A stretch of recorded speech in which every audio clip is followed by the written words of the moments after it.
Hello and welcome to my knitting podcast. My name is Irma and you can find me on YouTube, Ravelry and Instagram as Wolwerkjes. I want to say welcome everybody to this space on the internet where I talk about all the things I make, mostly knitting, and I want to share those things with you today. Let's get started. I have finished objects to show, and the first one is this guy. I made this for my oldest child and he already played with it, so there is fluff on it already. For people who don't recognize this guy, this is Olaf from Frozen and I crocheted this one for him.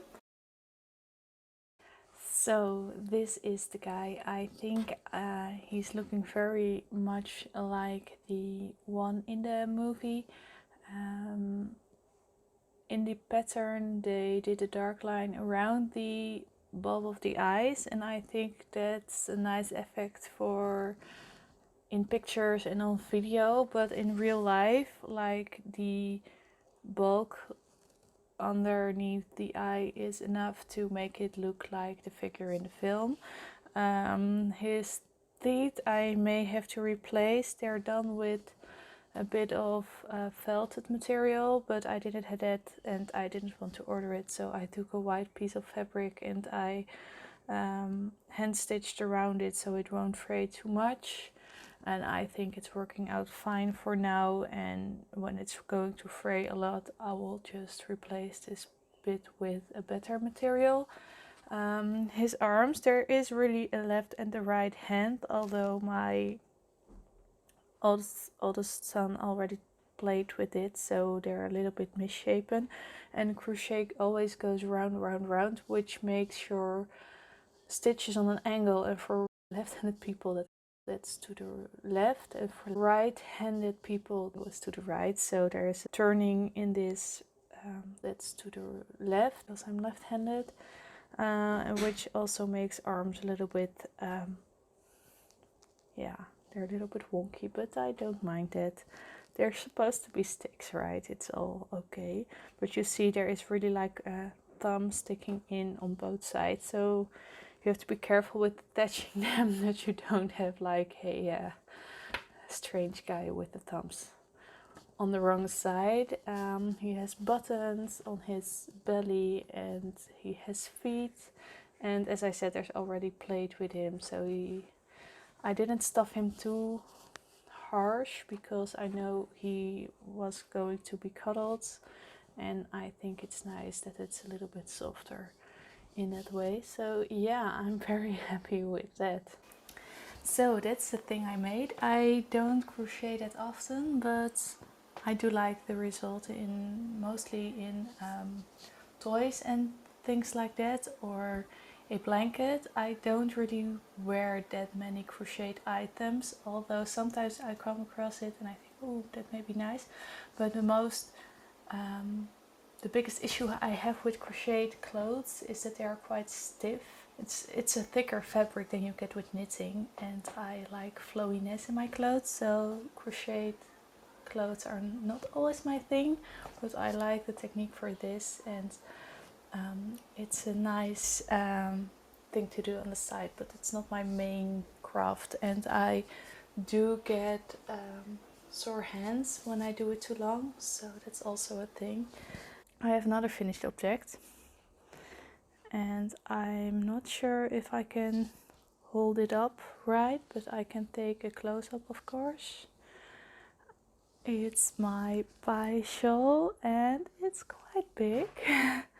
I'm quite happy with how it turned out.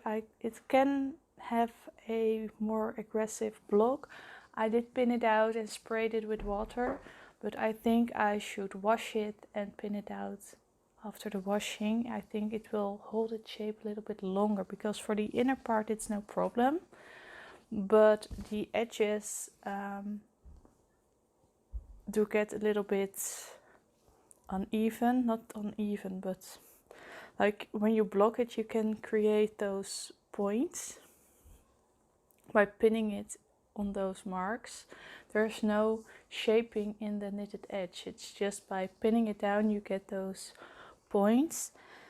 And I think when I do it a little bit more aggressively, like really wet and letting it dry flat with the pins in, that it will hold its shape longer than the way I did it now with just spraying it with water and let it dry like that. But yeah, and I think it's a nice shape to wear. You can wear it just like you would a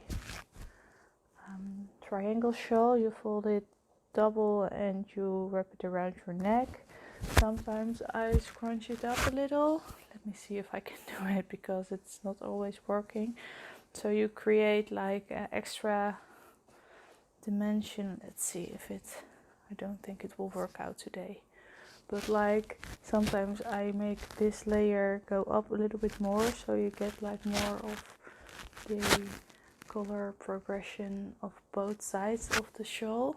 Because when you fold it double and around your neck, it gives you more volume than a half pie shawl, but you only see half the shawl. But yeah, it's really nice, and I think the colors are very fun.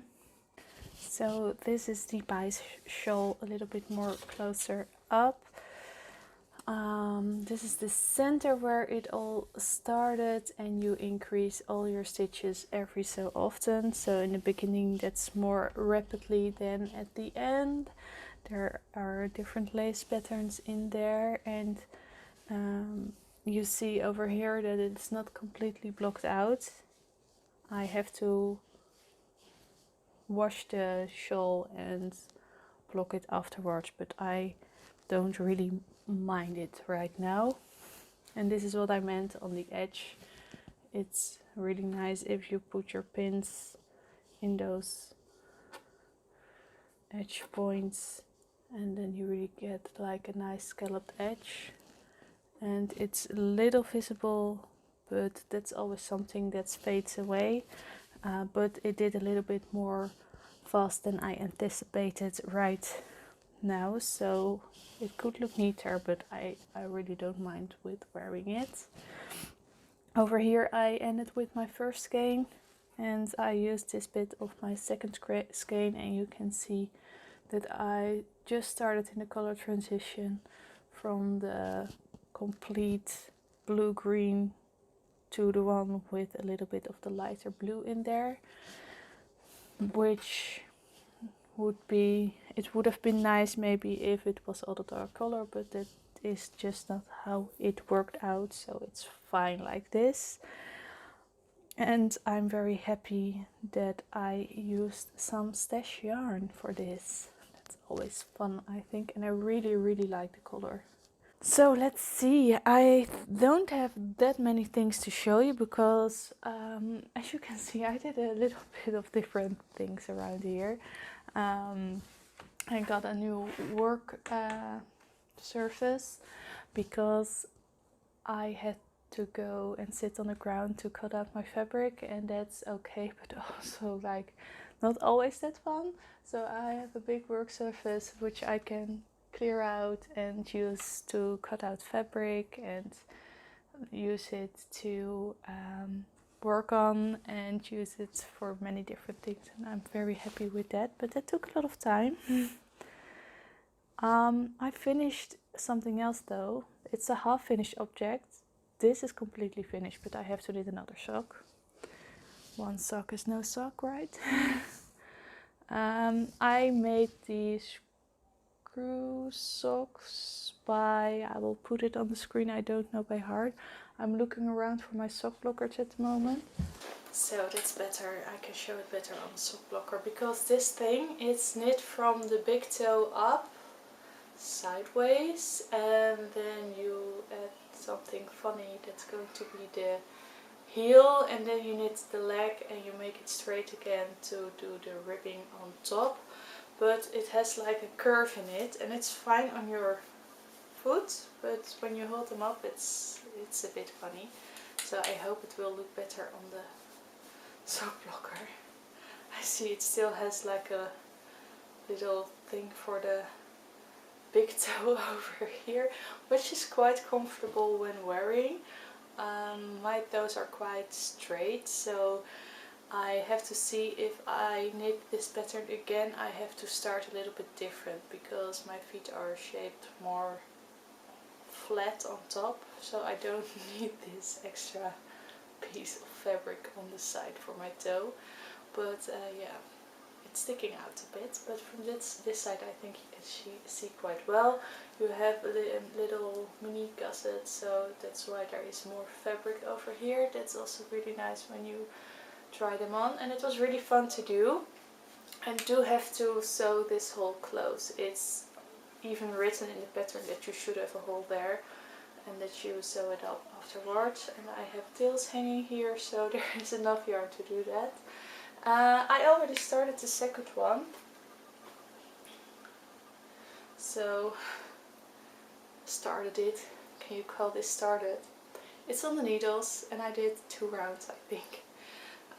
So that's this point over here on the toe, and yeah, I have to do a lot of increasing and knitting, but it's a fun thing, and I really like the effect with the striped yarn, so you really can see the diagonal lines in this. And I wanted to finish this sock before I started another one. So yeah, here is that little toe that is nice if your big toe is a little bit larger than the rest of your foot, but in my case it's not really necessary, and I think it looks really strange on a blocker that you have like this lump of knitting over here. It is a really fun pattern to do. You do have a little bit of gusset, so you do have more room over here. I think the lines on the side where you did the increase and decrease to get the V shape is really not bothering me. I think it's quite nice, especially when you're wearing it. It gives like a nice silhouette around your foot. And the heel is also, let me take this off, it's also knitted on the side, and it's grafted together over here. So it's a free pattern, so you can look that up. I'm not going to explain it all over here, but yeah, you basically knit back and forth and then flip it over and graft it together, and then you can start with the leg of your sock. And I did a 2x1 rib, and I used combination knitting again, which I really like the effect of. It really gives a neat look of your ribbing. And I did Jenny's bind off. I will look it up if I can find it. The way I did this is you do a yarn over in between every stitch you knit to cast off, to bind off. So that makes that you have a little bit more yardage in your bind off edge, so it is stretchy. And I think I really do like this one. I mostly knit my socks top down because I like a cast on edge better than a bind off edge, but this one is quite okay, and I think I can live with this effect. I don't like it when your bind off does like a lot of flaring out, and I think this one doesn't really do that. So we will see how that ends up after wearing it a few times, but I think this one is quite fine, and it looks quite neat. So yeah, that's also something that's going to happen. I really want to finish some old whips, but I also have over there all the new yarn I want to cast on. Not new since last time. I've been good. I didn't buy any new yarn, but I displayed it better, and I'm watching at it and I'm like, oh, I really want to start some new project. So we will see how that ends up. Yeah, so I think that's it for today, and I hope you enjoyed this episode, and I will see you